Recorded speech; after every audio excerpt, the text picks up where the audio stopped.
when did you start this whole project, and what is your goal with it and the meaning behind the farm? I started the farm in 2015, and overall I looked at it as primarily, where's my food coming from? Where's the food for my family coming from? But then you look at it in a broader sense of the community in which I live. Where are those people's food coming from? Where are those sources? So I've kind of turned it into a business model where not only can I provide for my family, healthy and local food, I can provide my community at large. So that's kind of where I'm at with it. The process of taking food from Georgia Southern University Dining Hall, the food waste that they're just putting in a dump, and I'm bringing it here, trying to get the chickens to consume it. We'll add pigs to consume some of this waste. That way, it's recycling instead of just being wasted. That's smart. And it's right here? Yeah, so over here I've got a little pile of, so this is the fruit and vegetables. I can just throw that on a pile, let it rot and basically compost. The chickens will go through it. I can turn it to speed up the process. But carbon and nitrogen, I mean, that's pretty much the process. Minimalist effort of growing things without requiring so many inputs. So if I can get this tree established and then let the swale, feed it with the water and all the nutrients that are running down from all the animal poop and stuff like that, then, in the event of a power outage, long-term power outage, nothing's pumping that water out of the well, I have something that's continuing the cycle. So it's building longevity through design. Swales are ditches dug on contour lines.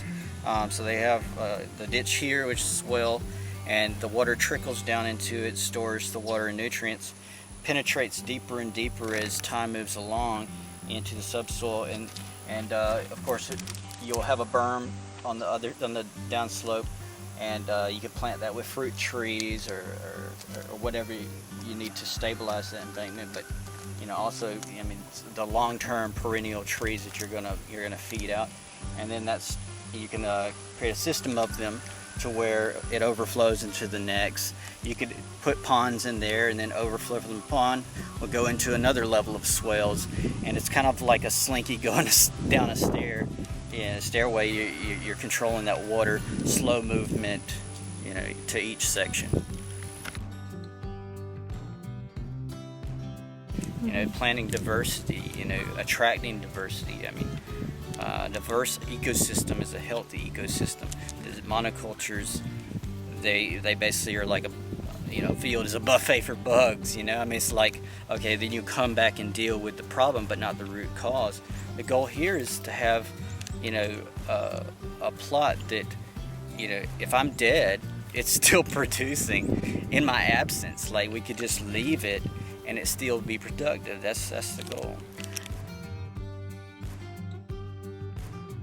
Like, if you went to like an industrial chicken house and you were right next to where the birds sleep, I mean, you'd be overwhelmed, with the odor, and they use the concrete floors and wash out or whatever. I use wood chips. I use a deep bedding wood chips.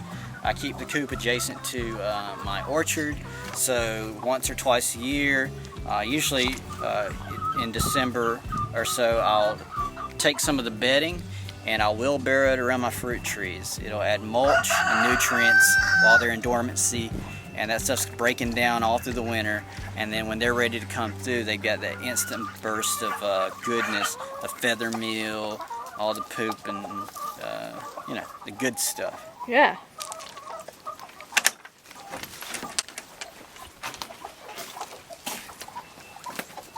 They were right next to where they sleep. And it's not really, it might, to the untrained nose, it might be a little stinky, but really if you continue to add the wood chips, you will eliminate the smell entirely, because the carbon's going to absorb all of the nitrogen. Honestly, I really can't smell anything. Cool. It smells like earth, right? It just smells like earth, really. Yeah, and as this decomposes and I harvest it, I can go down a few inches and it smells like earth. It doesn't smell like a lot of chicken crap. It smells like earth, and that's what it's turning into as it's composting naturally. And if they wanted to, they can dig through it and find bugs, so they can actually go in the bedding that they're inside the coop and find food. They don't, if it's hot outside like today, a few of them are in here. And you can just take scraps of stuff and make nesting boxes. I feel the need for consumers to really dive in and talk to the people that grow their food or grow it themselves, whatever you got to do. If you're not good at it and you have the means to pay a farmer, pay the farmer what they're worth, because that's going to keep the farmer around.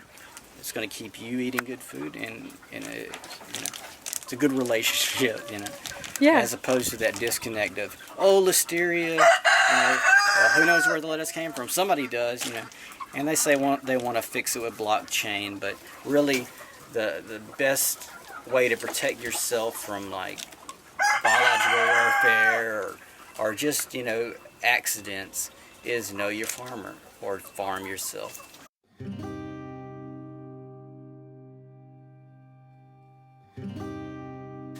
To be a positive influence within the community, and to really get other people to become a farmer, because we need farmers.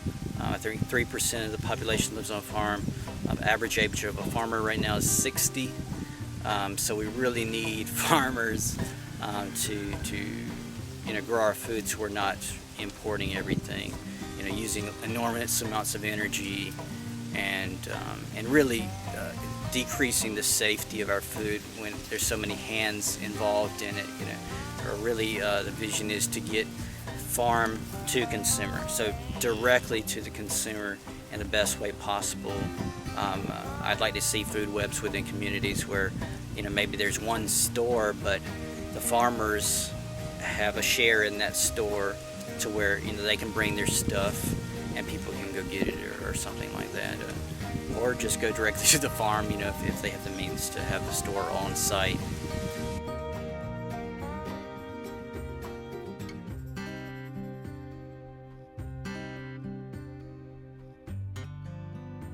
I'm not certified organic because I refuse to give the government $1,000 a year to put a stamp on my food.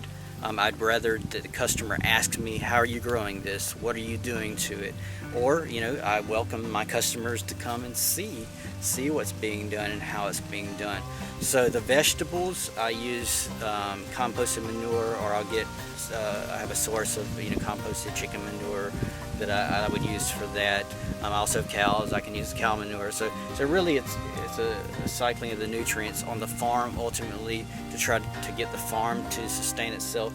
But as long as I have to import, I use natural means of doing so. No synthetic fertilizers, no harmful sprays, and really I haven't even used pyrethrum, which is flour. It's organic. But it is toxic.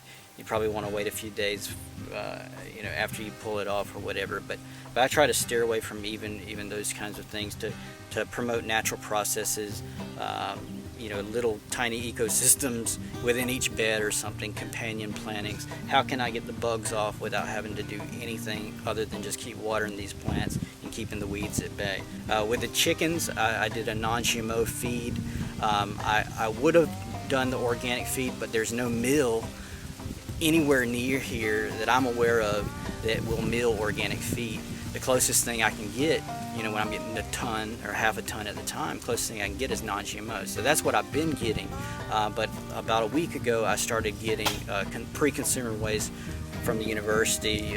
So fruits and vegetables, of course, for the compost, and then the proteins and grains for the chickens. Now at that point, I can't be organic because I don't know. I mean, there are probably even GMOs in that, but I see the greater good is to get rid of all this waste, that we're just throwing away, and then fight the GMO battle later. But I mean, I'm completely on board with the organic concept. I want to go beyond that into a permaculture realm of cycling, on the farm as much as possible.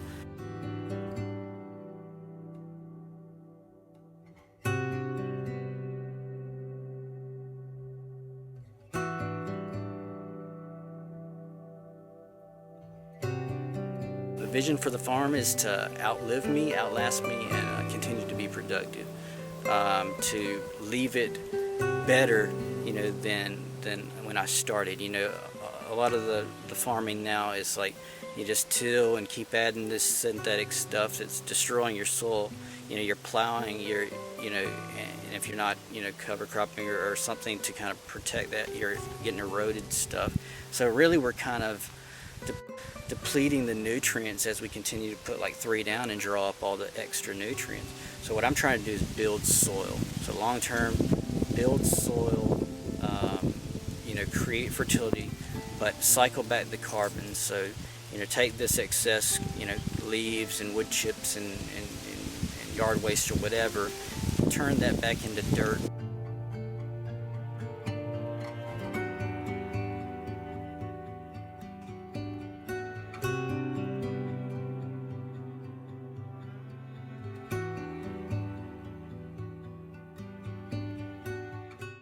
So, Anthony, is there anything that you'd like to portray to our viewers that's really important? One good take-home message. Buy local food. Buy local food, and that's definitely something he lives out here on this farm, and I feel more inspired. And I hope the wind isn't going to be ruining everything I'm saying right now.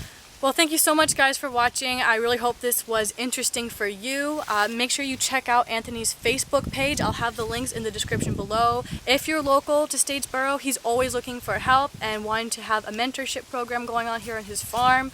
He's very excited about that. If you like this video, don't forget to give it a thumbs up.